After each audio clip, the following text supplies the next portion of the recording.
প্ৰথম মহিলাসকলে আমাক ক'ব লাগিব যে আমি টকাটো হাজবেণ্ডক নিদিওঁ, হ'ব? সেইটো আপোনালোকে প্ৰথম আমাক লিখি দিব লাগিব। দ্বিতীয়তে আমাক ক'ব লাগিব, আকৌ হাজবেণ্ডবিলাক মোৰ ওপৰত খং কৰিব নালাগে দেই, আকৌ আগতে কৈ থৈ দিছোঁ। দ্বিতীয়তে আমি আপোনালোকৰ পৰা একোটা ব্যৱসায়ৰ নাম ল'ম যে আপোনালোকে কি ব্যৱসায় কৰিব। তাৰপিছত আপোনালোকৰ আমি বেংক একাউণ্ট নম্বৰ ল'ম আৰু গোটেইবিলাক মহিলাৰ বেংক একাউণ্টত আমি 10,000 টকাকৈ আপোনালোকৰ বেংক একাউণ্টত আমি জমা দিম। আৰু যদি এই 10,000 টকা দি আপোনালোকে ভাল কাম কৰে, তাৰ পিছৰ বছৰ আপোনালোকক আমি বেংকৰ পৰা 25,000 টকা লোন উলিয়াই দিম আৰু সেই লোনৰ সুদটো চৰকাৰে দিব, আপোনালোকে দিব নালাগে, মাত্ৰ মূলটো ঘূৰাই দিলে হ'ব। অৰ্থাৎ প্ৰথমতে 10,000 টকা ফ্ৰী পাব, অৰ্থাৎ 10,000 টকাত আপোনালোকে বেংকৰ লগতো কথা নাই, একো কথা নাই, মাত্ৰ তৰংগ গগৈ যাক যাক দিব কয় তাক আমি দি দিম। ঠিক আছে? আজিৰ পৰা তৰংগ ঘৰত গৈ খুব দিগদাৰী কৰিব যাতে আপোনালোকৰ নামটো আহে। তাৰমানে এইটো বুজাইছো যে বিধায়কসকলৰ এটা কমিটি থাকিব, কমিটিটোৱে যাক যাক ৰিকমেণ্ড কৰে আমি তেওঁলোকক দি দিম।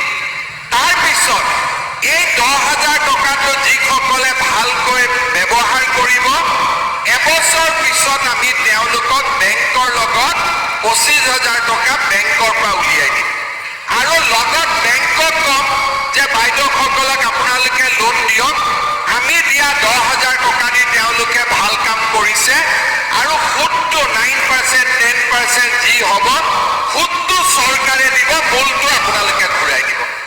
পাৰিব নহয়? ভাল হ'বনে নাই আঁচনিটো? যদি ভাল হ'ব দিলে তৰংগ গগৈৰ কাৰণে এটা হাত চাপৰিব যাওক। অলপ লাহে লাহে হৈছেনে? আৰু অলপ জোৰ কৰি বজাব পাৰি নেকি? জোৰ কৰি বজাব। এতিয়া হৈছে। দ্বিতীয়তে আমাৰ ইয়াত বহুত ডেকা ল'ৰা আছে। ডেকা ল'ৰাসকলক চৰকাৰে চৰকাৰী চাকৰি দিয়াৰ বাবে ব্যৱস্থা লৈ আছে। 87,000 চৰকাৰী চাকৰি আমি দিলোঁ। জুলাই মাহত আমি আৰু 25,000 বা জুলাই বা আগষ্ট মাহৰ ভিতৰত আমি আৰু 25,000 চাকৰি আমি উলিয়াই দিম। তেনেকৈ মাজে মাজে চাকৰি কামাণ্ডো বেটেলিয়ন ওলাই থাকে। কিন্তু আমাৰ মাজত যিবিলাক উদ্যোগী ল'ৰা আছে, তেওঁলোকে যাতে ব্যৱসায় আদি কৰিব পাৰে, তাৰ কাৰণে আমি এটা নতুন আঁচনি লৈছোঁ যে 1 লাখ ল'ৰাক প্ৰথম বছৰ, দ্বিতীয় বছৰ 1 লাখ ল'ৰাক আমি ব্যৱসায় স্থাপন কৰাৰ বাবে বা উদ্যোগ স্থাপন কৰাৰ বাবে আমি 2 লাখ টকাকৈ আমি আগবঢ়াম। তেওঁলোকে বেংকতো যাব নালাগে, ক'তো যাব নালাগে, ডাইৰেক্টলি টকাটো আমি দিম। প্ৰথম 1 লাখ দিম, দ্বিতীয়বাৰ আমি 1 লাখ দিম। যদি তেওঁলোকে এই টকা দি ভাল কাম কৰে, পিছত তেওঁলোকক আমি বেংকৰ পৰা লোন অনাৰ ব্যৱস্থা কৰি দিম।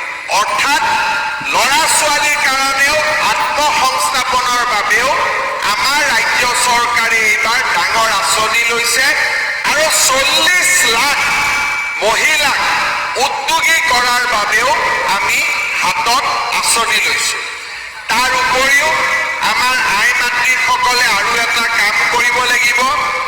অহা 2 অক্টোবৰ তাৰিখে আমি অসমত 1 কোটি গছ পুলি ৰুম। একেদিনাখনে 2 ঘণ্টাৰ ভিতৰত চবেই মোবাইলত গছ পুলি ৰুব আৰু চেল্ফ হেল্প গ্ৰুপৰ যিগৰাকী মহিলা সভানেত্ৰী, তেওঁ ফটো তুলি এপত পঠাই দিব। তেতিয়া গছ পুলিডাল আপোনালোকে মহিলাসকলে এগৰাকী মহিলাই 2ডাল গছ পুলি ৰুব পাৰিব আৰু গছ পুলি 2ডাল ৰোৱাৰ কাৰণে আমি আপোনালোকক হাতত সৰু মাননি এটাও তুলি দিম।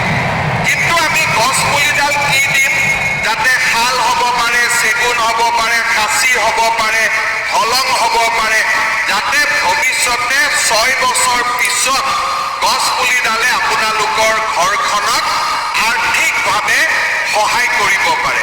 আৰু এনেকৈ বছৰত যদি আমি 1 কোটিকৈ গছ ৰুব পাৰোঁ, 5 বছৰ বা 7 বছৰত যদি আমি 10 কোটি গছ ৰুব পাৰোঁ, আমাৰ অসমখন এখন সেউজীয়া প্ৰদেশলৈ ৰূপান্তৰ হ'ব।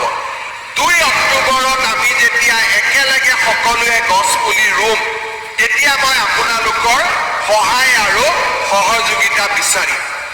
দ্বিতীয়তে, এইবাৰ আমি অসমত খুব ডাঙৰ কৰি স্পৰ্টছ আৰু কালচাৰ এই দুইটাক আমি আগুৱাই লৈ যাব খুজিছোঁ।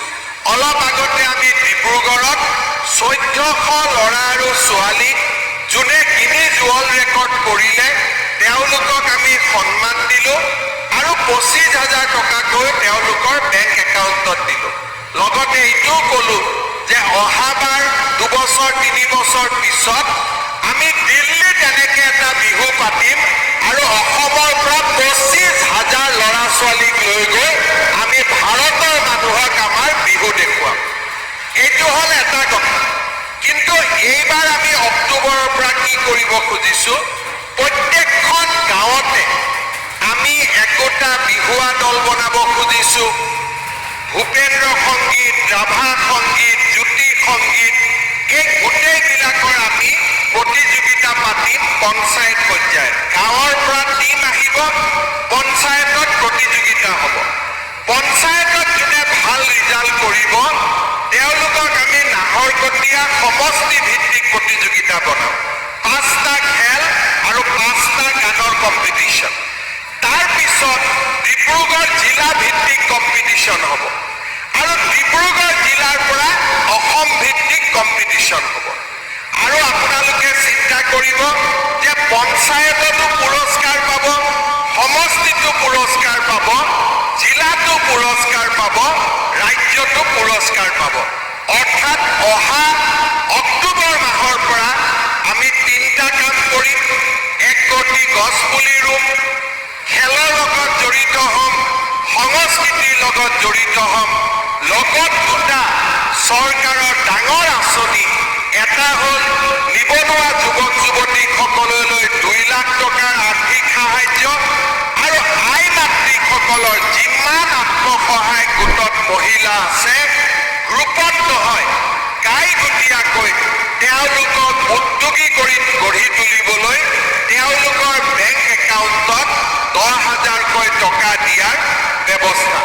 আমি অহা বছৰটো এই ধৰণে বহুত নতুন কাম আমি ৰাজ্যখনৰ বাবে কৰাৰ বাবে সিদ্ধান্ত লৈছোঁ। লগতে আমাৰ যিমান মানুহৰ ৰেচন কাৰ্ড নাছিলে প্ৰত্যেকগৰাকী মানুহক আমি ৰেচন কাৰ্ড দিব খুজিছোঁ